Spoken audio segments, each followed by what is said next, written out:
Hello friends. तो आज है 10 सितंबर, रात के बज रहे हैं 9:15 और मैं ये वीडियो रिकॉर्ड कर रहा हूँ जिसमें मैं आपसे 3 स्टॉक्स डिस्कस करने वाला हूँ ऑटो सेक्टर से, जिनको लेकर मैं काफ़ी बुलिश हूँ। बट सबसे पहले कुछ मार्केट्स के बारे में डिस्कस करेंगे, मार्केट आउटलुक को देखेंगे एंड फाइनली कुछ मैक्रो इकोनॉमिक फैक्टर्स भी कंसिडर करेंगे, जिससे ये पता चलेगा कि अपने को इस मार्केट में फुल्ली इन्वेस्टेड रहना चाहिए, कुछ कैश रेज करना चाहिए या फिर अपने को पोजिशंस कट डाउन करनी चाहिए। तो इसी बात पे वीडियो यहीं से स्टार्ट करते हैं। मैं अपना वेबकैम बंद कर लेता हूँ एंड डायरेक्ट स्क्रीन शेयर करता हूँ। तो सबसे पहले अगर निफ्टी की बात करते हैं तो ये जो निफ्टी का चार्ट है अपने देख सकते हैं, लास्ट ईयर सितंबर में यानी एग्जैक्टली एक साल पहले निफ्टी ने अपना हाई बनाया था, लाइफ टाइम हाई बनाया था 26,200 समथिंग। बट उसके बाद से मार्केट्स में काफ़ी करेक्शन आया था एंड सबसे इम्पॉर्टेंट बात ये है, आपको कंसिडर करना पड़ेगा कि पीक बना था सितंबर में, बट उससे पहले काफ़ी ऐसे फैक्टर्स हो चुके थे, काफ़ी ऐसी चीज़ें हो चुकी थी जिसको मार्केट्स इग्नोर किए जा रहा था एंड उसके बावजूद मार्केट्स ऊपर जाया जा रहा था। फॉर एग्जांपल 4 जून को इलेक्शन रिजल्ट्स आए थे जिसमें बीजेपी को काफ़ी बड़ा सेटबैक लगा था एंड जो एक्सपेक्टेशंस थी मार्केट्स को, उसके बेसिस पे रिजल्ट्स नहीं आए थे, बीजेपी को खुद की मेजॉरिटी भी नहीं मिली थी। तो इस वजह से मार्केट्स ने, अगर आप देखेंगे 4 जून की जो कैंडल है, 4 जून की ये जो कैंडल है, अच्छी खासी रेड कैंडल बनी थी 4 जून को। 23,200 के आसपास मार्केट चला गया था, बट वहाँ से डिप देते देते ऑलमोस्ट 22,000 पे मार्केट क्लोज हुआ था। तो एक दिन तो बहुत बड़ा नीजर्क रिएक्शन मिला, बट उसके बाद से जब ये पता चल गया कि हाँ बीजेपी की ही गवर्नमेंट फॉर्म होने वाली है and kind of stable government ही होगी, तो अगले 3-4 दिनों में मार्केट्स पूरा रिकवर भी कर चुका था। एंड उसके बाद आता है 23 जुलाई, जब मैडम सीतारमन ने फाइनल बजट पेश किया इलेक्शन के बाद। उसमें 23 जुलाई को कैपिटल गेन्स टैक्स इंक्रीज़ कर दिया गया। Short term capital gains tax 15% से 20% कर दिया गया, long term capital gains tax 10% से 12.5% कर दिया गया। एंड 23 जुलाई को भी देखेंगे तो एक रेड कैंडल बनी थी, बट 23 जुलाई को ही मार्केट ख़त्म होते होते काफ़ी हद तक रिकवरी आ गई थी। आप देखेंगे नीचे वाला विक, लोअर विक काफ़ी बड़ा है एंड ऊपर जो बॉडी है एकदम छोटी सी है। एंड उसके बाद वो न्यूज़ को भी मार्केट डाइजेस्ट करने के बाद 1-2 दिन के बाद वापस रैली देने लगता है। एंड उसके बाद मार्केट्स को एक बड़ा झटका मिला था 5 अगस्त को। अगर आप देख सकते हैं 4 अगस्त को मार्केट में क्लोजिंग आई थी 24,700 के आसपास एंड मार्केट ओपन हुआ था अराउंड 24,300 के आसपास एंड उसके बाद क्लोज हुआ था अराउंड 24,000।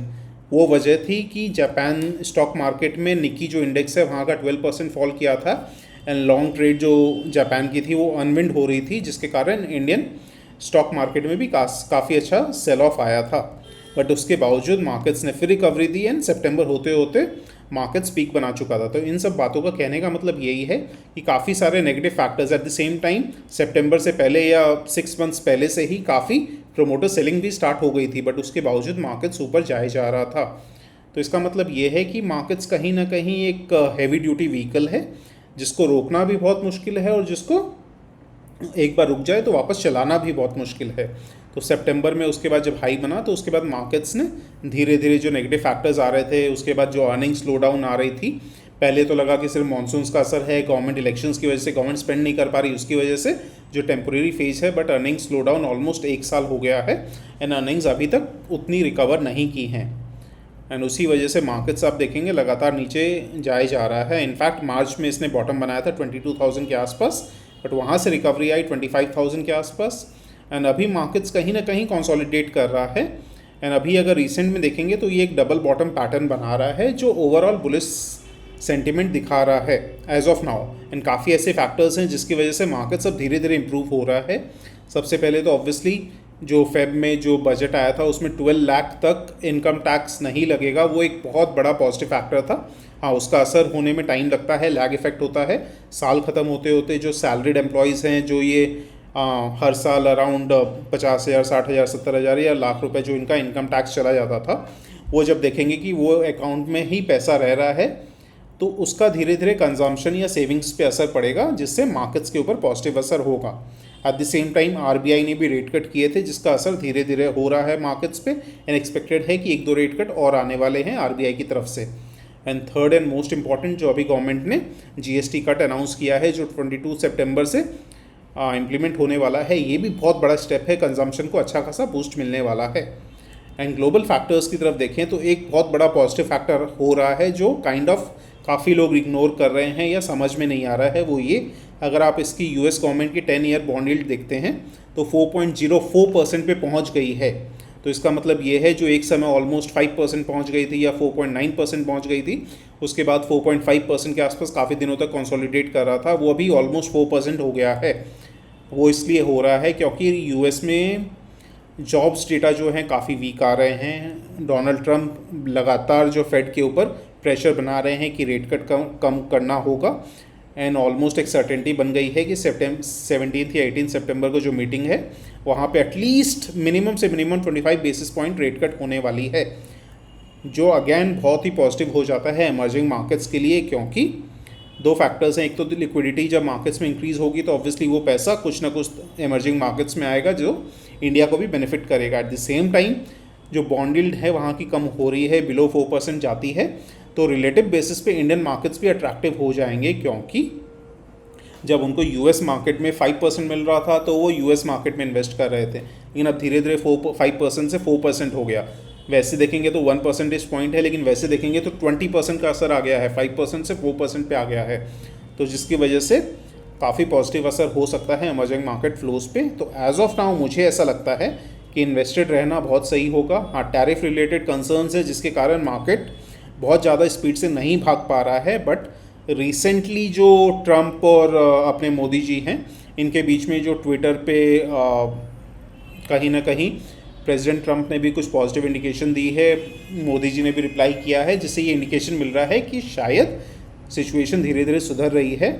एंड स्पेशली जो रशिया और चाइना के साथ जो कैमराडी हुई थी मोदी जी की, उससे काफ़ी असर हुआ है। तो अभी मुझे ऐसा लगता है, हो सकता है कि आने वाले कुछ दिनों में, यू नेवर नो, कह नहीं सकते, बट आने वाले कुछ दिनों में हो सकता है ये इनिशियल खबर मिल जाए कि जो 25% एडिशनल टैरिफ लगा था रशियन ऑयल ख़रीदने की वजह से, वो एक बार हटा दिया जा रहा है, तो उससे मार्केट्स पे बहुत ज़्यादा पॉजिटिव असर हो सकता है। वैसे भी मार्केट्स अभी धीरे धीरे पॉजिटिव बायस के साथ ट्रेड कर रहा है, तो एज ऑफ नाउ आपको इन्वेस्टेड ज़रूर रहना चाहिए। इनफैक्ट अगर आपके पास कैश है तो अच्छे स्टॉक्स में आप ग्रेजुअली बाय ऑन डिप्स कर सकते हैं। किन स्टॉक्स में खरीदना है वो आपको सोचना पड़ेगा। सबसे पहले जो गवर्नमेंट ने जीएसटी कट देकर बूस्ट दिया है, उससे लॉन्गर टर्म में मुझे लगता है कंजम्पशन और वॉल्यूम्स जब इंक्रीज़ होंगे उससे कारण जो गवर्नमेंट की रेवेन्यूज़ पे बहुत ज़्यादा असर नहीं पड़ेगा, but in the shorter and medium term हो सकता है रेवेन्यूज़ कम हो, जिसके कारण इंफ्रा एंड कैपेक्स स्पेंडिंग कम हो। तो as of now infra and capex पे थोड़ा सा फोकस कम करके अपने को कंजम्पशन स्टॉक्स पोर्टफोलियो में ज़्यादा इंक्रीज़ करने हैं। वैसे भी अनलिमिटेड पैसा किसी के पास नहीं होता है, तो इसी वजह से क्या हो रहा है, अभी कंजम्पशन ओरिएंटेड जो स्टॉक्स हैं उनमें ज़्यादा बाइंग आ रही है। Eight the same time infra capex वाले स्टॉक्स में थोड़ा करेक्शन आ रहा है। एंड इसी कैटेगरी में अपने पहले देखते हैं CNX ऑटो को, जो डिस्क्रिशनरी स्पेंडिंग में आता है। एंड निफ्टी ऑटो इंडेक्स को देखते हैं, अगेन इसका भी हाई बना था लास्ट ईयर सितंबर में, एंड अभी ये ऑलमोस्ट हाई के पास पहुंच चुका है। अगर आप देखेंगे 8 सितंबर को इसने हाई लगाया था ऑलमोस्ट 27,000 के आसपास, 27,200। कल हल्का सा डिप आया, आज ऑलमोस्ट 1.28% का डिप आया, यानी प्रॉफिट बुकिंग आई। अगर ये जो 9 ब्लू जो लाइन है, ये 9 EMA की लाइन है जो बनती है 26,300 या 350 के आसपास, यहाँ पे अगर आ जाता है निफ्टी ऑटो इंडेक्स तो अच्छा खासा बाइंग इंडिकेट करेगा निफ्टी ऑटो इंडेक्स में। एंड कौन कौन से स्टॉक्स ले सकते हैं वो डिस्कस करते हैं। ऑब्वियसली आपको खुद अपनी स्टडी करके लेना है, मैं सेबी रजिस्टर्ड नहीं हूँ, तो इस चीज़ को ज़रूर कंसिडर करिएगा। एंड सबसे पहले जो स्टॉक है वो है महिंद्रा एंड महिंद्रा। महिंद्रा एंड महिंद्रा की वैल्यूएशन 32.6 के आसपास है, परफेक्टली रीजनेबल है। बाकी ऑटो स्टॉक्स जब एक साल से स्ट्रगल कर रहे थे, महिंद्रा एंड महिंद्रा लगातार अच्छा परफॉर्म कर रहा है। आप सेल्स ग्रोथ अगर देखते हैं, year on sales growth last 4 quarter से अगर आप देखते हैं 10%, 17.48%, 20.16% एंड 22.33%, यानी महिंद्रा एंड महिंद्रा लगातार बहुत अच्छे कर रहा है।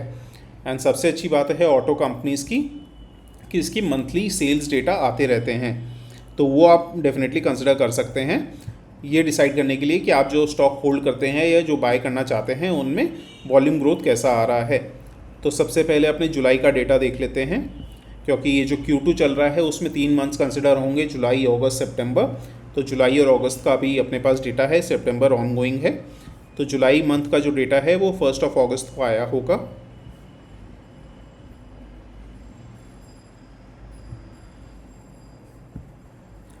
हाँ, तो जुलाई मंथ का जो डेटा है उसमें आप देख सकते हैं जो महिंद्रा ऑटो का टोटल वॉल्यूम जो है वो 26% का ग्रोथ दिखा था जुलाई मंथ में ईयर ऑन ईयर। लेकिन यही अगर अगस्त मंथ में देखते हैं तो अगस्त में जो अगर टोटल व्हीकल्स देखते हैं तो फ्लैट ग्रोथ था। उसके पीछे जो इनका सीईओ है ऑटोमेटिव डिवीज़न के, उनका कहना था वो इसलिए क्योंकि जो डीलर्स को ये ऑटो स्टॉक्स पास कर रहे थे या जो ऑटो है वो पास कर रहे थे, इन्वेंट्री पास ऑन कर रहे थे, वो कम कर दी इन्होंने, ताकि क्योंकि गवर्नमेंट को पहले ही मोदी जी ने पहले ही 15 अगस्त को अनाउंस कर दिया था कि जीएसटी कट आने वाले हैं। उसके बाद काफ़ी हद तक मीडिया में आ गया था कि ऑटो स्टॉक्स में या ऑटो सेक्टर में अच्छा खासा जीएसटी कट होने वाला है, जिसके कारण महिंद्रा एंड महिंद्रा ने अपने डीलर्स को, अपने होलसेलर्स को इन्वेंट्री पास ऑन नहीं की।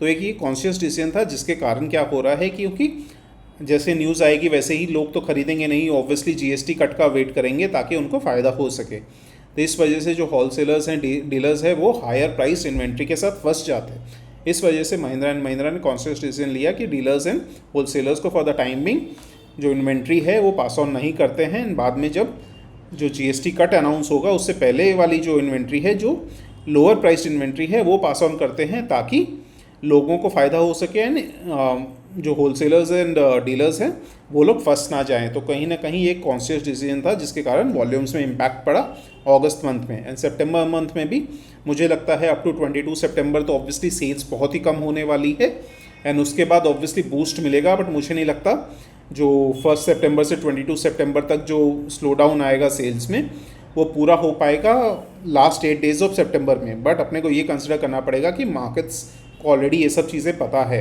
एंड उसके बाद जो फेस्टिव सीज़न है सितंबर एंड से और उसके बाद अक्टूबर में जाते हुए अक्टूबर, उसके बाद नवंबर दिसंबर में भी हॉलीडे सीज़न है, तो वहाँ पे भी अपने को ये कंसिडर करना पड़ेगा कि वहाँ पे सेल्स बम्पर आ सकती है। तो मार्केट्स कहीं ना कहीं फ्यूचर को डिस्काउंट करेगा, जिसकी वजह से मुझे लगता है Q2 रिजल्ट्स उतने अगर सबड्यूड भी आते हैं तो भी मार्केट्स उसको पॉजिटिवली लेगा, क्योंकि मार्केट्स जानता है क्योंकि ये जो स्टेप लिया गया है इससे कंजम्पशन या वॉल्यूम्स में काफ़ी ज़्यादा पॉजिटिव असर होने वाला है, जिसके कारण आने वाले क्वार्टर्स बहुत अच्छा करेंगे। उसके बाद महिंद्रा एंड महिंद्रा के टेक्निकल्स देखते हैं।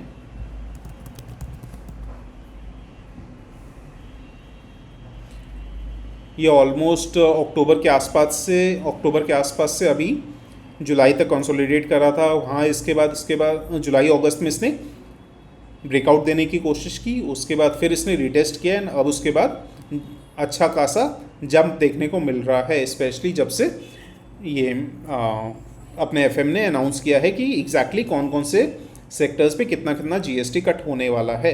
बट अगेन जैसा आपने ऑटो इंडेक्स में देखा लास्ट 2 दिनों में, इसमें भी रेड कैंडल बनी है। तो जस्ट इन केस अगर ये 9 EMA के आसपास आता है, 3500 के आसपास आता है, तो फेवरेबल रिस्क रिवॉर्ड रेशियो होगा, डेफिनेटली बाय कर सकते हैं लॉन्ग टर्म के लिए। शॉर्ट टर्म फ्लक्चुएशन देखिए, अगर आप लॉन्ग टर्म इन्वेस्टर हैं 2-3% ऊपर नीचे होता रहेगा, but as a long term investor ये ऐसा स्टॉक है जो आप बाय एंड फॉरगेट कर सकते हैं। उसके बाद जो सेकंड स्टॉक है वो है टीवीएस मोटर्स। ये मेरे पोर्टफोलियो में है, तो इसकी जो सबसे पहले नज़र पड़ती है वैल्यूएशन 70.1 की वैल्यूएशन है, यानी प्राइस अर्निंग्स रेशियो काफ़ी हाई है, इसमें कोई डाउट्स नहीं है। बट क्या जो सेल्स आ रही है वो इसको जस्टिफाई कर रही हैं, वो अपने को देखना पड़ेगा। तो सबसे पहले अपने जुलाई मंथ का डेटा देखते हैं। जुलाई मंथ में सेल्स ग्रोथ यानी जो वॉल्यूम ग्रोथ आई थी जुलाई मंथ में वो 29% ईयर ऑन ईयर आई थी। और उसके बाद सबसे इंपॉर्टेंट चीज़ ये भी है कि एक्सपोर्ट्स जो है, कंपनी एक्सपोर्ट्स बहुत अच्छा कर रही है। इनफैक्ट बाकी जो आप अगर बाकी कंपनीज जो होल्ड करते होंगे, स्टॉक्स होल्ड करते होंगे, वहाँ देख रहे होंगे कि एक्सपोर्ट सबके स्ट्रगल कर रहे हैं, बट टीवीएस मोटर्स ने जुलाई मंथ में भी 46% एक्सपोर्ट ग्रो किया था year on year. And August month का अगर डेटा देखते हैं तो अगस्त मंथ में भी कंपनी ने 30% ग्रोथ दिखाया है year on year, and international business में भी 35% सेल्स इंक्रीज़ की है ईयर ऑन ईयर, यानी 29% एंड 30%। सितंबर ऑब्वियसली थोड़ा सा सबड्यूट जरूर होगा, बट अदरवाइज जो पी है वो काफ़ी जस्टिफाइड है, कंपनी जो ग्रोथ दिखा रही है। Eight the same time company के कुछ रिसेंटली कंपनी ने काफ़ी सारे नए मॉडल्स भी लॉन्च किए हैं। ईवी सेक्टर में भी कंपनी अच्छा खासा फोकस कर रही है, जैसे फॉर एग्जांपल ये जो ईवी स्कूटर है ये कंपनी ने लॉन्च किया है। एंड जनरली सुनने में ये आ रहा है कि अच्छा ट्रैक्शन मिल रहा है TVS मोटर कंपनी के इलेक्ट्रिक व्हीकल्स को। अगर टेक्निकल्स की बात करें तो अगेन सेम पैटर्न है। यहाँ पे इसने ब्रेकआउट आया था 2950 के आसपास, मैंने भी शायद इसी के आसपास ऐड किया था। ऑलमोस्ट ये कप एंड हैंडल का भी पैटर्न बन रहा था जिसका ब्रेकआउट आया था। मेंबर्स को मैंने तुरंत इन्फॉर्म कर दिया था कि कप एंड हैंडल का ब्रेकआउट आ रहा है, एंड मैंने भी तुरंत वहीं ऐड किया था। एंड अब अगर देखते हैं तो वापस ये 9 EMA के आसपास आने वाला है। इनफैक्ट 9 EMA का वेट नहीं करके अगर कल फर्स्ट हाफ में हल्का फुल्का डिप मिले तो डेफिनेटली बाय कर सकते हैं आप लॉन्ग टर्म के लिए, बट ऑब्वियसली खुद की स्टडी के बेसिस पे, मेरे कहने पर नहीं। एंड फाइनली थर्ड जो स्टॉक है वो है आइशर मोटर्स, जिसको आप बुलेट या रॉयल एनफील्ड के नाम से भी जानते हैं। तो अगेन प्राइस अर्निंग्स रेशियो 38.8 के आसपास है। कंपनी के अगर सेल्स देखें तो अगेन लास्ट सितंबर क्वार्टर में थोड़ा सा फीकी रही थी, बट उसके बाद 19%, 23% एंड 14 या 15% के आसपास रही है। एंड अगेन बाकी कंपनीज़ की तरह आइशर मोटर्स ने भी अनाउंस कर दिया है कि जो फुल GST बेनिफिट है वो कस्टमर्स को पास ऑन करेगी, जिससे वॉल्यूम्स इंक्रीज़ होंगे। अब अगर जैसा बाकी दोनों कंपनीज़ के साथ किए हैं अपने, इसको भी देखते हैं कि सेल्स वॉल्यूम कैसी रही हैं महिंद्रा की। तो मोटरसाइकिल अगर सेल्स देखते हैं तो टोटल में जुलाई मंथ में 31% देखा गया है ईयर ऑन ईयर ग्रोथ। उसके बाद अगर इंटरनेशनल बिजनेस देखते हैं तो 95%, लेकिन ये ऑलरेडी इंक्लूडेड है टोटल में। तो टोटल में जुलाई मंथ की जो सेल्स मोटरसाइकिल सेल्स है वो 31% है। उसके बाद हाँ, महिंद्रा कमर्शियल व्हीकल्स भी बनाता है, जैसे for example trucks and buses, जो इनका वॉल्वो के साथ टाई अप है, वॉल्वो आइशर कमर्शियल व्हीकल्स। उसमें आप देखते हैं तो ओवरऑल अगर देखते हैं तो 7.4% का जंप देखने को मिला था ईयर ऑन ईयर, जो ऑब्वियसली थोड़ा सा कम है, बट मोटरसाइकिल्स में कंपनी फिनोमिनल कर रही है। तो अपने 31% देखे हैं मोटरसाइकिल्स में growth for the month of July. उसके बाद अगस्त का अगर देखते हैं, अगस्त में और ज़्यादा जंप देखने को मिला है। इनफैक्ट 55% जंप देखने को मिला है मोटरसाइकिल सेल्स में ईयर ऑन ईयर। एंड वही अगर कमर्शियल व्हीकल्स कंसिडर करते हैं तो यहाँ पे जो सेल्स है वो ओवरऑल बेटर है जुलाई मंथ से। 9.5% का ग्रोथ देखा गया है year on year commercial vehicles में।